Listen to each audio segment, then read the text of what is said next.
অবশেষে জারি হলো নবম জাতীয় পে স্কেলের গ্যাজেট।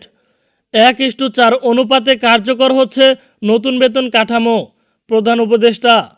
হ্যালো দর্শক, কালের কণ্ঠ পত্রিকায় চাকরিজীবীদের জন্য একটা গুরুত্বপূর্ণ নিউজ প্রকাশিত হয়েছে। যারা সরকারি চাকরিজীবী আছেন তারা ভিডিওটি সম্পূর্ণ দেখুন এবং আমাদের চ্যানেলটিকে এখনই সাবস্ক্রাইব করুন। আমাদের আজকের ভিডিও লাইক টার্গেট হচ্ছে মাত্র 300, তাই ভিডিও চলাকালীন একটি করে লাইক দিয়ে আমাদের টার্গেটটি এখনই পূরণ করে দিন। অবশেষে সরকারি চাকরিজীবীদের দীর্ঘ প্রতীক্ষার অবসান হলো। আজ আনুষ্ঠানিকভাবে জারি হলো নবম জাতীয় পে স্কেলের গ্যাজেট। এই গ্যাজেট কার্যকর হবে 1:4 অনুপাতে, যা দেশের প্রশাসনিক কাঠামোতে এক নতুন দিগন্ত উন্মোচন করবে। প্রধান উপদেষ্টা ডক্টর মোহাম্মদ ইউনূস সরাসরি নির্দেশ দিয়েছেন এই গ্যাজেট অবিলম্বে কার্যকর করার জন্য। সরকারের এ ঐতিহাসিক পদক্ষেপে লাখো চাকরিজীবীর মুখে ফুটে উঠেছে হাসি।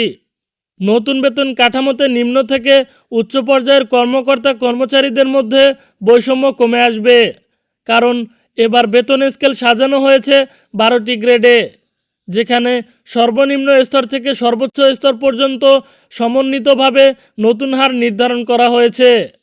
এতে একজন প্রাথমিক বিদ্যালয়ের শিক্ষক থেকে শুরু করে একজন সচিব সবার বেতন কাঠামোতে এসেছে ন্যায্যতার ছোঁয়া। সরকারি কর্মচারীদের জন্য এই সিদ্ধান্ত শুধু একটি বেতন বৃদ্ধি নয়, বরং জীবনমান উন্নয়নের নতুন অধ্যায়। কারণ 1:4 অনুপাত কার্যকর হওয়ার ফলে দীর্ঘদিনের বৈষম্যমূলক ব্যবধান ঘুচে আসবে। চাকরিজীবীরা মনে করছেন এটি দেশের অর্থনৈতিক কাঠামোকে নতুনভাবে সাজাবে এবং কর্মদক্ষতা আরও বাড়বে। প্রধান উপদেষ্টার নির্দেশে এবার প্রথমবারের মতো বেতন কাঠামোর সাথে যুক্ত হয়েছে শতভাগ পেনশন সুবিধা, অর্থাৎ অবসরের পরেও চাকরিজীবীরা তাদের প্রাপ্য সম্মান এবং আর্থিক নিরাপত্তা পাবেন। পাশাপাশি বিভিন্ন ভাতা ও সুযোগ সুবিধাতেও আনা হয়েছে পরিবর্তন। এর ফলে সক্রিয় কর্মজীবনের পাশাপাশি অবসর জীবনও হবে সচ্ছল ও নিশ্চিত। বিশেষজ্ঞরা মনে করছেন নবম পে স্কেলের এই কাঠামো কার্যকর হলে দেশজুড়ে অর্থনীতিতে একটি ইতিবাচক প্রভাব পড়বে, কারণ সরকারি চাকরিজীবীদের আয় বাড়লে বাজারে ক্রয় ক্ষমতা বৃদ্ধি পাবে। এর ফলে ব্যবসা বাণিজ্য সক্রিয় হবে, ভোক্তা খাতে আসবে নতুন গতি এবং সামগ্রিকভাবে অর্থনীতি আরও শক্তিশালী হবে। এছাড়া পে কমিশনের চূড়ান্ত প্রতিবেদনে উঠে এসেছে নতুন কাঠামো বাস্তবায়ন হলে কর্মচারীদের পেশাগত আগ্রহ ও কর্মদক্ষতা বৃদ্ধি পাবে, অফিসে সময়মতো উপস্থিতি, কর্মনিষ্ঠা এবং সেবার মান উন্নত হবে। অর্থাৎ শুধু বেতন বৃদ্ধি নয়, সার্বিকভাবে রাষ্ট্রের প্রশাসনিক সক্ষমতাও বাড়বে। নবম জাতীয় পে স্কেল কার্যকরের মাধ্যমে সরকার একটি যুগান্তকারী দৃষ্টান্ত স্থাপন করল, কারণ বিগত কয়েকটি পে স্কেলে যেসব অসঙ্গতি ও জটিলতা থেকে গেছে এবার সেগুলো সমাধানের চেষ্টা করা হয়েছে।